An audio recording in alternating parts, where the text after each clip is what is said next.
What's going on, guys? It's Joey Franzo here, and I'm with my friend and client Neil. Say hi, Neil. Hey, how are you? And I wanted to make this video because we have a couple of you guys going through some stuff in the gym right now, and that big, scary, horrible thing is called fatigue. And I made a video on this before in the past, but I feel like now would be really good timing to talk about it again. And basically, I just want you guys to know that fatigue is necessary for growth. If you guys don't have those days where you don't necessarily feel 100% or you feel beat, especially with weights that you're used to moving very fast, then you actually can't progress. When you feel beat up like that, you've told your body, and I hate saying, you tell your body as if your body's like a separate like entity when it's some people refer to it as a CNS, and I don't really like that term either because I believe you can fatigue the CNS, but I just think more like muscle breakdown. But anyway, I'm going off on a tangent. You've told your body you're not strong enough to handle the work that you're doing. So I'm not fully recovered. So today, when you try to come in and lift, you're going to feel not 100%, and that's perfectly okay. Now, how far I push that, so like in general, that's not a bad thing. And a lot of people, I see this all the time, especially with like a lot of older training styles, is they'll stop. They'll literally like, oh, I'm overtrained or I feel beat up, and they just take a deload. Like I have to deload. Like that's usually like the first thing that people think is I want to deload. I need to pull back and chill. And if you're dealing with some kind of injury and your body's talking to you, like, you know, some sort of connective tissue thing, then yeah, you might want to pull back. But if it's just fatigue, like 9 times out of 10, and if you work with me, I use a lot of RPE. I'm gonna tell you, you know what, just stick to the RPE, drop it a little bit if you have to, and push through it because if we deload, you're gonna come out of that fatigue. You may or may not hit a PR, but you could have made progress during that week instead of pulling back and trying to take a step back. Which is another thing a lot of people say, which I hate. And like more specifically, let's say I have you go in and then you're supposed to do a single at 9. Right? We're getting ready for a competition, and I'm gonna bring my buddy Neil in here in a second to kind of talk about his experience. But let's say you go in and you're supposed to hit that 9, and a 9 is like it's like a second attempt, kind of, right? And you don't hit the number that you think you're gonna hit, right? You're beat up for the day, your fatigue is pretty high. A lot of lifters mentally that will crush them. That's another reason why I don't like percent, is because if you come in and you're supposed to hit 95% and you can't hit it, you're gonna just like your mindset, your whole day can even, because we're powerlifters, we connect how we do in the gym with our mood, and some people say that's unhealthy. I believe it's unhealthy, and you have to learn to control that. Just because you have a bad day in the gym doesn't mean you need to kind of treat other people like shit, or be a dick the rest of the day, or just be down. That's okay. It can mess with you, but you have to understand that, especially like 3 weeks out, 2 weeks out, if you're feeling not 100%, that's perfect. If you were feeling great, then that's when we probably tapered a little bit too early. There are some cases where it would be beneficial to taper early, but I'm gonna bring my buddy Neil in. So Neil, for your first meet that you did with me, Mm-hmm. I believe it was on deadlifts, and it was like 7 days out, and I don't remember the exact weight we moved, but you moved it, and it was like really really slow, and you're like whoa, like.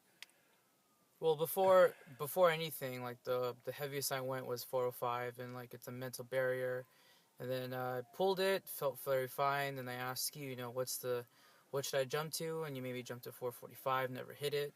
I was like, all right, I'm 7 days out. I got to figure out my numbers. pulled it. Probably took like 3 seconds to break the floor, and like I just felt like shit. And I was like, you know what, like I'm beat up. You know, I can't handle this, but you know what, like I'm here already. So I said, fuck it. You know, I'm just gonna deal with it. And after that training day, it kind of messed me up mentally. You know, not as much So a confidence. week out from your meet, you're not where you want to be. That's probably like every powerlifter's worst nightmare, right? Exactly. And then come meet day, what happened? Come meet day, squats, warming up, I forgot to put my belt for an easy like 345, and like as I unrack the bar and walk out, I did not feel 345 on my back. I did not feel the weight on my back, and I was like surprised, like holy shit, what is going on? Like why do I feel this great? It's when you taper correctly, that's how it should be on meet day. And I believe, just to kind of speed things up, he ended up hitting all his squats. He hit a PR on squat. He hit all his benches. Everything's a PR. Was his first meet. And then on deadlifts, so let's go through deadlifts. What was your first attempt? First attempt was 423. How did it feel? Well, it scared me before because right before I went up, you told me to pull 375, like 385, and I moved slow as shit, which kind of like messed up my mentality. But at that point, it's like fuck it, you know. It's meet day. It's go time. Like I have no reason to hold back anymore.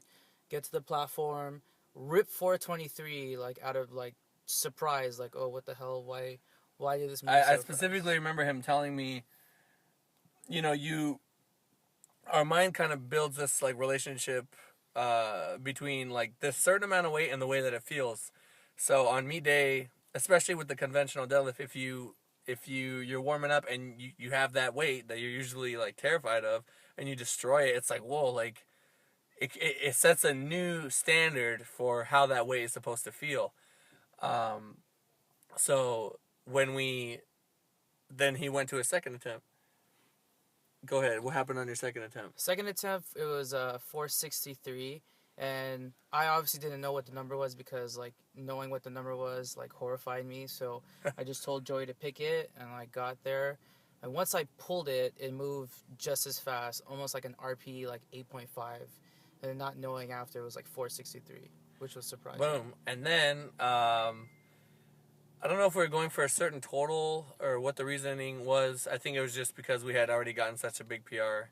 I called 480 for his third attempt, and I'll just go ahead and say it because this video is running kind of long. He smoked it. Like, it flew off the floor so fast. Like, he actually fell. He locked the bar out completely, and he fell back on his heels and dropped it. And you know, it sucks that he didn't get that. That would have been 9 for 9 and a huge meet. Obviously a huge PR from the gym since his first meet. But now he's super hungry for his next meet coming up in a couple weeks, and he's gonna destroy 500. And you know, like I said earlier, you build that relationship with that weight and how it's supposed to feel. So if it feels heavier than it should, just know that it's okay. Like, I'm gonna say this a million times. It is okay. It's part of the process. If you do not have those ups and downs, those peaks and valleys, so to speak, in training, then you're not gonna progress. So try not to beat yourself up when you don't hit the numbers you want to hit in training. This is really tough. I learned to do this a long time ago, and it's made my life so much easier. But you have to try and disassociate your feelings with how you perform in the gym and just take a more like logical approach and know that, okay, you know, I am beat right now. Understand why I'm beat. Is this okay? Is this not okay? And then go from there. And other than that, you know, if you guys have any questions, just send me a message on Facebook. You can email me. You can leave a comment in this video.